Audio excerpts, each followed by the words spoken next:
It was a gamble that should have failed. In 1984, American Motors Corporation was broke. They needed a miracle to survive. So, they built the Jeep Cherokee XJ.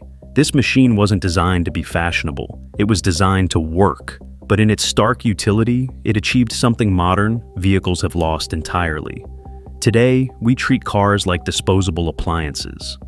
The Cherokee came from a different world. It was built with a specific philosophy that we have forgotten, and that difference explains why it is still the king of the off-road world 40 years later. If you appreciate the craftsmanship of the past, please take a moment to like this video and subscribe to the channel. It helps us keep these stories alive. To understand this machine, we must look to its birth. By the early 1980s, American Motors Corporation was fighting for its life.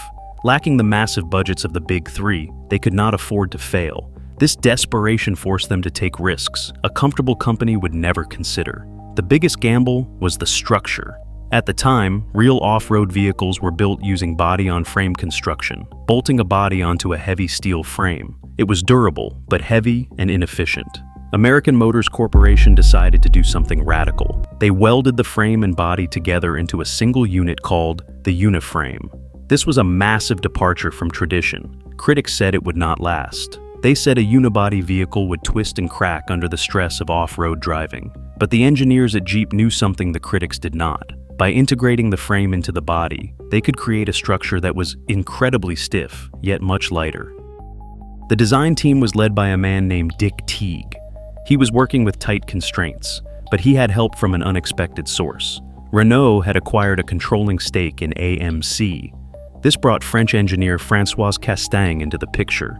It was a strange marriage of American grit and European efficiency, but it worked. They created a vehicle that defied the logic of the time. The new Cherokee was 1,200 pounds lighter than the old Wagoneer. It was 2 feet shorter. It looked small from the outside, but when you open the door, the interior volume was almost the same as the giant vehicle it replaced. It was a masterclass in packaging. They called it a sport wagon. It was not quite a car, but it was not quite a truck. It sat in a space that did not really exist yet. The design was unapologetically boxy, but there was a purpose to every line. The flat sides were easy to repair. The large windows offered incredible visibility. The short overhangs meant you could drive over steep obstacles without scraping the bumpers. There was no pretense in the design. It did not try to look aggressive or angry. It just looked capable. It had a sense of permanence that is hard to find in modern design. When you look at an XJ today, you see the intentionality behind it. They stripped away everything that was not necessary. What remained was a machine that felt dense and purposeful.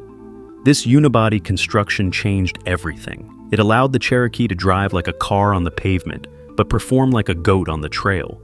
It was stiff and responsive. It did not wallow in corners like the old body-on-frame trucks. But a brilliant structure means nothing without a heart. And the heart of the Cherokee was about to become one of the most famous engines in history. While the unibody structure was brilliant, the true character of the Cherokee lived under the hood. In 1987, Jeep introduced the legendary engine, the 4.0-liter inline-six. As other manufacturers moved to complex V6 engines, this engine was a throwback. It was a simple, heavy block of cast iron. It was ancient in design, yet absolutely perfect. This engine was built for torque, not speed. When you stepped on the gas, the response was immediate. It did not need high revs, it simply grunted and pulled. The sound was a low, mechanical thrum, more tractor than passenger car. Owners often joke that the body might rust away, but the engine will still start. With 7 main bearings supporting the crankshaft, a rarity in consumer vehicles, it was built to run for 300,000 miles without complaint. But a great engine needs a great chassis to be useful. The engineers faced a difficult contradiction. They had a unibody shell, which is typically used for cars with independent suspension, but to be a real Jeep, it needed the capability of a solid axle. A solid axle keeps the tires planted on the ground when the terrain gets rough. It forces the wheels to work together. If one wheel goes up, the other is pushed down for traction. To solve this, engineer Roy Lund developed the Quadra-Link front suspension. It used coil springs instead of the old-fashioned leaf springs found on trucks. This was a revelation. It allowed the axle to articulate wildly off-road, climbing over rocks and stumps. Yet it provided a ride on the pavement that was surprisingly civilized. It was not soft, but it was controlled.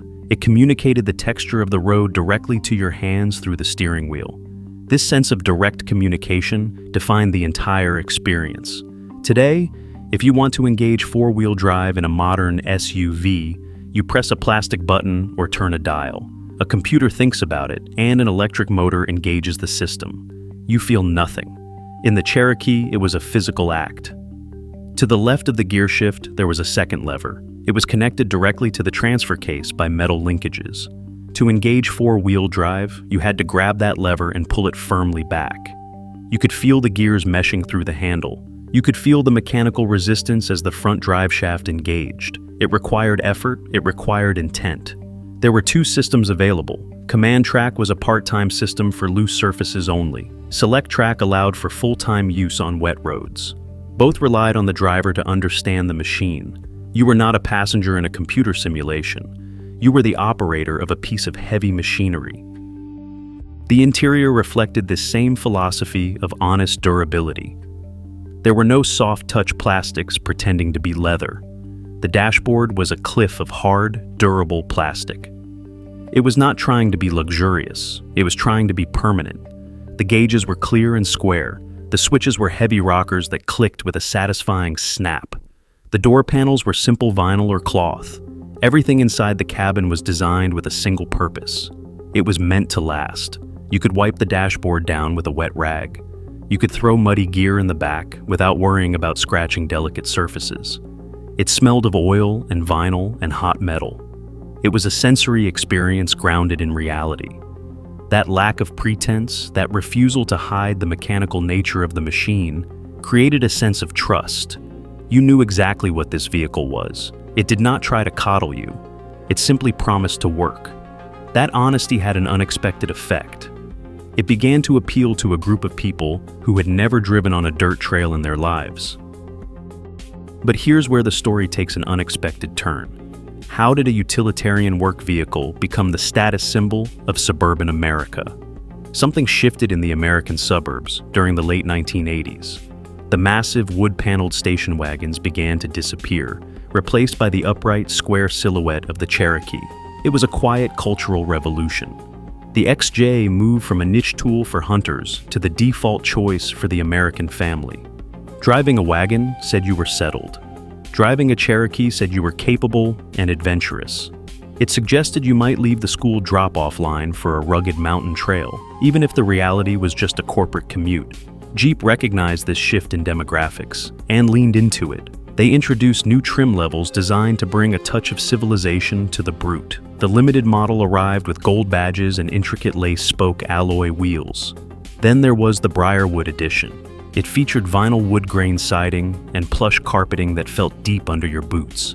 They added power seats and leather upholstery that felt thick and substantial, not like the thin, treated skins used in cars today. But these luxury appointments were just masks. Underneath the leather and the gold trim, the suspension was still stiff. The solid axles were still heavy. It was a tuxedo worn over work clothes. This contrast was part of the charm. It offered luxury without fragility. This unique duality meant the Cherokee lived a double life. At the same time it was conquering the country club parking lot, it was patrolling the streets. Law enforcement agencies across the country realized that the Cherokee XJ was the perfect police vehicle. They ordered the Special Service Package. These units were stripped of their roof racks and chrome trim. They rolled on heavy black steel wheels, and they had upgraded cooling systems to handle long hours of idling. They had certified speedometers and vinyl rear bench seats for transporting suspects. It is rare to find a vehicle that can serve as a status symbol for the wealthy and a rugged tool for the police simultaneously. It speaks to the fundamental correctness of the design, that it could perform both roles without compromise. Perhaps the most striking thing about seeing a Cherokee on the road today is its size. We have become accustomed to modern SUVs that are massive, bloated fortresses. They spill out of parking spaces.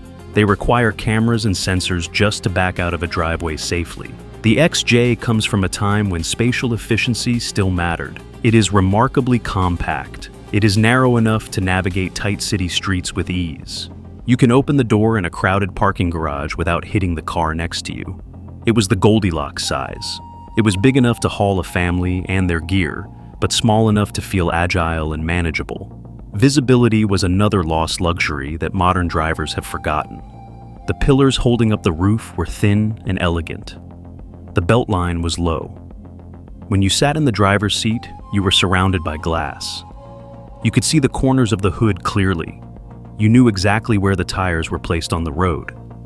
Today, high safety standards and side impact regulations have turned modern cars into bunkers with gun-slit windows. In the Cherokee, you felt connected to the world outside, not isolated from it. But as the 90s drew to a close, the automotive world began to turn away from this kind of engagement. Drivers started demanding more isolation. They wanted cup holders that could hold massive sodas. They wanted a ride that floated over bumps rather than communicating them. The era of the honest utility vehicle was ending. By the year 2000, the automotive world had decided it wanted something different, and the Cherokee's time was running out. By 2001, the automotive landscape had changed completely. The XJ was 17 years old. In the car industry, that is ancient.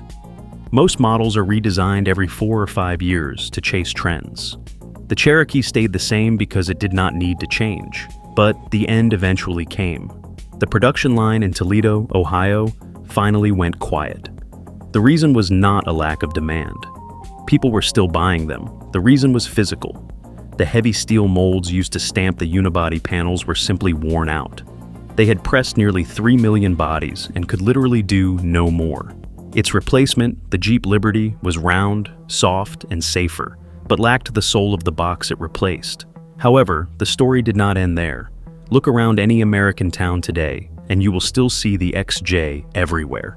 They are parked in high school lots, driven by teenagers who were not even born when production ended. They are seen on trails, modified with lift kits and winches. This survival rate is staggering. Most everyday cars from the 80s and 90s have long since been crushed into scrap cubes.